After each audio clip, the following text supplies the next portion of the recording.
Adnan sudah bicara dengan kedua orang tuanya mengenai niatnya untuk menikahi Estiana. Mereka tentu saja setuju jika Adnan ingin datang melamar Estiana. Bahkan mereka sangat antusias mendengar keseriusan Adnan. Kamu memang harus melamar Estiana secepatnya lalu menikah dengan dia. Jangan buat dia menunggu Adnan. Apalagi dia anak orang kaya. Pasti banyak pria yang mengantri untuk menjadi suaminya. Jangan sampai kamu ditinggalkan setelah menemukan pria yang lebih baik dari kamu. Adnan tidak suka mendengar ucapan ibunya yang seolah sedang merendahkannya. Mama meremehkanku. Mama tidak meremehkanmu nak. Di mata mama, kamu yang terbaik tapi berbeda bagi gadis kaya seperti Estiana. Tidak hanya cantik tapi dia cucu Nyonya Dayana dan keponakan Tuan Prana. Dia punya segalanya. Para pria pun pasti mengantri untuknya. Dia hanya tinggal memilih pria mana yang dia inginkan. Tapi dia memilih kamu karena dia merasa kamu sangat mencintainya.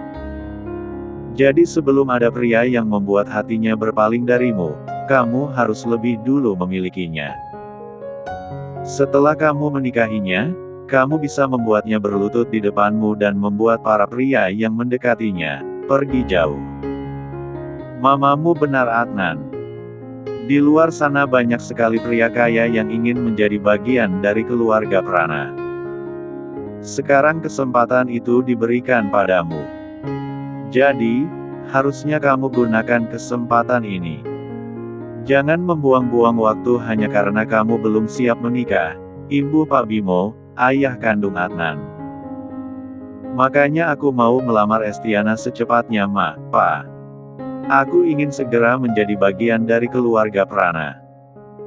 Keluarga kita juga akan semakin dihormati dan pastinya akan menjadi sorotan media kalau aku menikah dengan Estiana.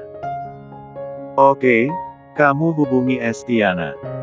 Minggu ini, Mama dan Papa akan datang ke rumah keluarganya untuk melamar dia, sahut Bu Ratri. Iya. Aku telepon dia dulu Ma. Akhirnya Adnan beranjak dari tempatnya. Ia meninggalkan kedua orang tuanya yang sedang duduk santai di depan TV agar bisa bicara leluasa dengan Estiana. Beberapa menit kemudian, Adnan sudah selesai bicara dengan Estiana. Estiana yang saat ini sedang berada di kediaman Prana, begitu bahagia mendengar bahwa Adnan dan orang tuanya akan datang melamarnya minggu ini. Akhirnya aku akan menikah dengan Adnan. Setelah menikah dengan dia, aku akan punya rumah sendiri, punya keluarga sendiri dan pastinya bebas melakukan apapun yang kuinginkan. Estiana hampir mirip dengan Rea yang ingin hidup bebas. Di rumah ini, Estiana harus membatasi sikapnya demi terlihat seperti anak yang baik di depan semua orang. Bahkan ia jarang bicara jika sedang berkumpul dengan semua orang. Ia akan bicara jika sedang ditanya saja karena takut pada Nyonya Dayana dan Abi. Ia juga menjaga sikap di depan mereka agar dirinya tetap disayang oleh keluarga Prana. Statusnya dengan Rea pun sama. Mereka berdua sama-sama anak angkat. Bedanya dengan Rea, Rea menerima perlakuan buruk dari orang tua angkatnya. Sedangkan Estiana menerima perlakuan baik dari orang tua angkatnya. Bahkan Mama Julia yang menjadi mama angkatnya, sangat menyayanginya seperti Mama Julia menyayangi kedua anak kandungnya. Suara klakson mobil terdengar di lantai bawah. Estiana bisa mendengar suara mobil itu karena kamarnya menghadap ke arah depan. Bahkan ia bisa melihat mobil di lantai bawah dari jendela kamarnya. Estiana mengenali suara mobil itu. Suara mobil tersebut adalah suara mobil Nyonya Julia. Namun ia ingin memastikannya sendiri. Dengan cepat, Estiana ke arah jendela dan melihat ke bawah. Ternyata benar, yang datang adalah Nyonya Julia. Estiana pun berlari keluar dari kamarnya untuk menemui Nyonya Julia. Ia ingin bicara pada Nyonya Julia mengenai niat Adnan yang ingin datang melamarnya. "Mama Julia," seru Estiana saat Nyonya Julia ingin masuk ke kamar. Nyonya Julia yang berdiri di depan kamarnya, menoleh melihat Estiana yang berlari menghampirinya. "Assalamualaikum, Ma." Estiana mengucap salam dengan suara lembut dan dengan sikapnya yang santun seperti wanita salihah. "Waalaikumsalam," balas Nyonya Julia sembari tersenyum menatap Estiana. Estiana segera meraih tangan Nyonya Julia lalu mencium punggung tangan Nyonya Julia. Senyuman lembut pun terus tampak di wajahnya. "Kenapa sayang?" tanya Nyonya Julia. "Esti mau bicara serius dan ini sangat penting. Jadi boleh kita duduk dulu, Ma?" "Oke, kita duduk. Ayo duduk di sana." Nyonya Julia berjalan ke depan, mengajak Estiana duduk di sofa yang tidak jauh dari kamar Nyonya Julia. Keduanya duduk saling berhadapan di sana. "Hal penting apa yang mau kamu bicarakan, Esti?" tanya Nyonya Julia sembari menatap Estiana dengan ekspresi serius. "Esti punya pacar. Namanya Adnan. Kami sudah 4 tahun pacaran, Ma. Dan dia berniat untuk menikahi Esti. Dia sudah bicara dengan kedua orang tuanya. Kata dia, kalau Mama setuju, mereka akan datang melamar." Estiana tentu saja berbohong mengenai hubungannya yang sudah berjalan 4 tahun agar Nyonya Julia menyetujui hubungannya dengan Adnan dan tidak curiga tentang hubungan mereka. "Apa kamu sudah siap menikah dengan pacarmu itu?" tanya Nyonya Julia. "Tentu saja Esti siap lahir batin, Ma." Senyuman lebar tampak jelas di wajah Estiana. Wajahnya pun berbinar-binar bahagia. "Kalau kamu sudah siap menikah dengan pacarmu, Mama tentu saja setuju, Estia, karena yang penting itu kamu sendiri. Kalau kamu sudah siap menikah, Mama juga siap mengurus pernikahanmu." Estiana senang mendengar Mama Julia setuju menikahkannya dengan Adnan. Kalau begitu, Esti akan bilang sama Adnan kalau Mama setuju. Jadi, dia dan orang tuanya bisa datang kemari. Mama beritahu Esti saja. Kapan Mama ada waktu? Yang perlu kamu tanya keluarga pacar kamu. Kapan mereka punya waktu datang kemari? Kalau mereka sudah siap, tinggal beritahu Mama. Mama bisa mengatur waktu Mama untuk menyambut kedatangan mereka. Kata Adnan minggu ini, Ma. Tapi Esti akan tanya lagi. Kapan mereka bisa datang bersama orang tuanya? Cepat beritahu dia. Mama masuk kamar dulu. Mau mandi, terus sholat. Nyonya Julia pun berdiri dari tempatnya lalu meninggalkan Estiana yang masih duduk di sana. Setelah melihat Nyonya Julia masuk kamar, Estiana baru meninggalkan tempatnya. Ia berlari ke kamarnya dan kembali menghubungi Adnan untuk menanyakan pada Adnan tentang obrolannya dengan Nyonya Julia. 2 hari kemudian. Hari ini Adnan dan kedua orang tuanya akan datang ke mansion Prana untuk melamar Estiana. Nyonya Julia pun sudah mengosongkan waktunya hari ini untuk menyambut kedatangan mereka. Ia kini duduk di ruang tamu bersama Nyonya Dayana, ibu kandungnya. Kemarin Nyonya Julia sudah memberitahu pada Nyonya Dayana bahwa Estiana akan dilamar dan ia meminta ibunya untuk ikut hadir dalam acara lamaran Estiana demi menghormati keluarga calon suami Estiana. Nyonya Dayana sama sekali tak banyak berkomentar karena ia tidak pernah ikut campur masalah Estiana. Semuanya diurus oleh Nyonya Julia saja. Bahkan suami Nyonya Julia pun tak ikut campur masalah Estiana. Di ruangan ini tak hanya mereka berdua saja. Ada Estiana, Elia dan Gio yang ikut duduk. Mereka duduk di sana karena permintaan Nyonya Julia sendiri yang ingin semua anaknya ada saat momen bahagia Estiana. Gio.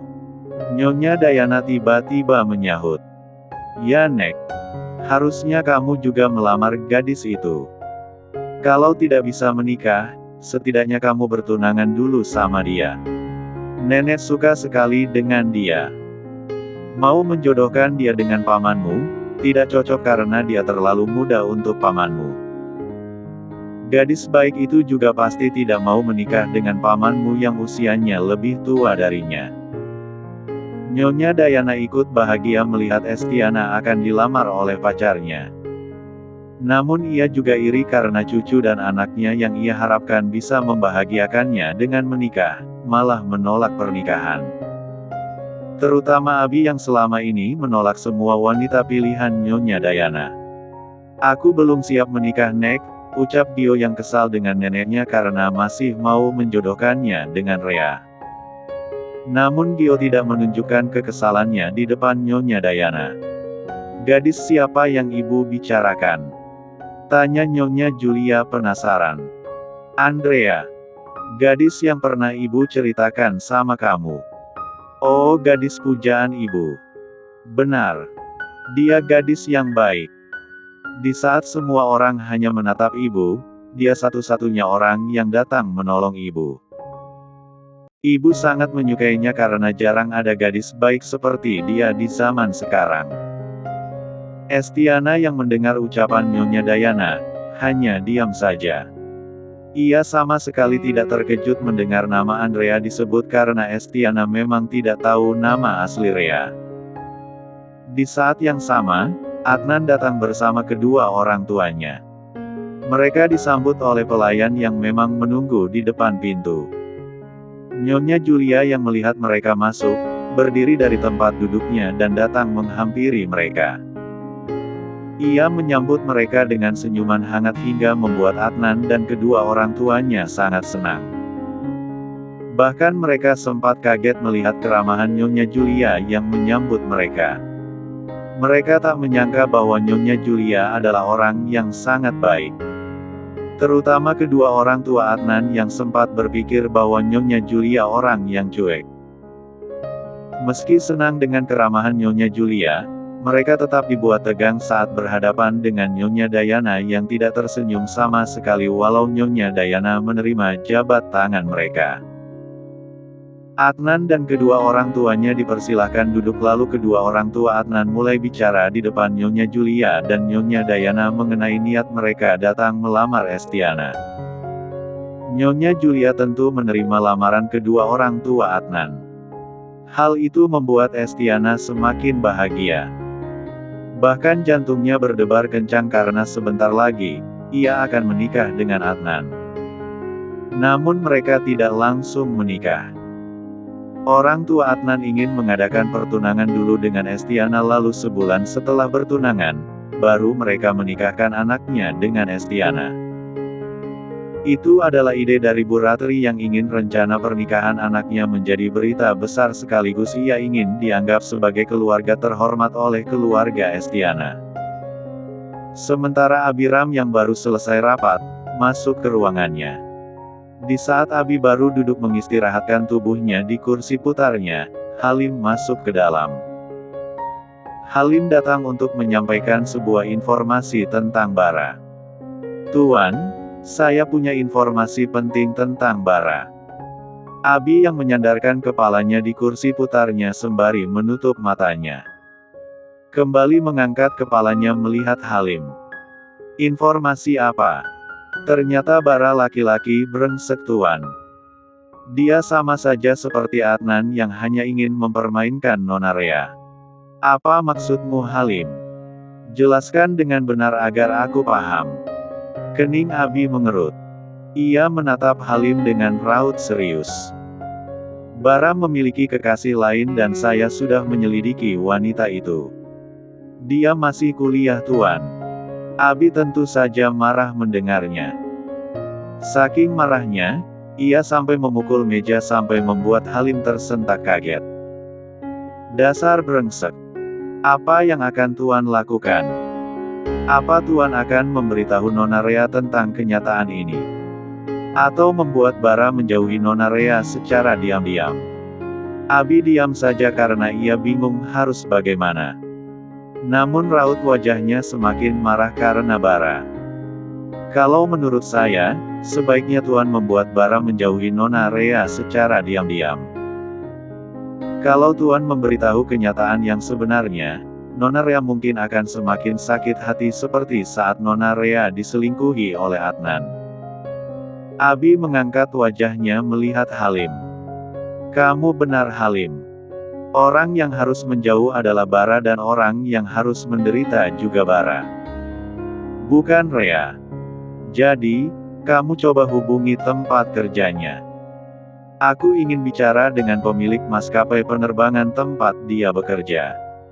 Keluarga Abi juga punya maskapai penerbangan. Jadi, baginya mungkin mudah bicara dengan atasan Bara untuk membuat Bara membayar perbuatannya pada Rea.